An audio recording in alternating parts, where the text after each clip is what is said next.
अहो नाद असावं पण नादिक नसावा, नाहीतर स्वतःच्या डोक्यात गोळी घालून घ्यावा लागती उपसरपंचासारखं. ही फक्त बाप कमाईमध्ये सुचतं, आप कमाईमध्ये हे सुचतच नाही. तो कला केंद्र म्हणजे ती नाचणारी बाई, तिला किंमत नाही असं नाही, तिला किंमत आहे. तिच्या कलेला दाद द्यायचं आपल्याकडे असतं का त्या कलेला माज दाखवायचा काय? कुटुंबाकडे दुर्लक्ष करून तिची भरती करायला गेला, कुटुंबाकडे दुर्लक्ष करून तिची हाऊस मौज पुरवायला लागला. मग तिने ओळखलं ह्याचा आपल्याशिवाय पानच हलत नाही.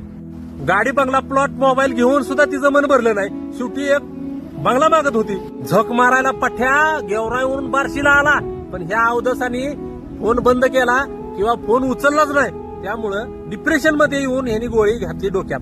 अरे काय गरज आहे त्या हलकट बाईसाठी गोळ्या घालून घ्यायची? त्यामुळे तरुणांनी बाय बाटलीचा नाद सोडायचा आहे आणि मजबूत बनायचा आहे.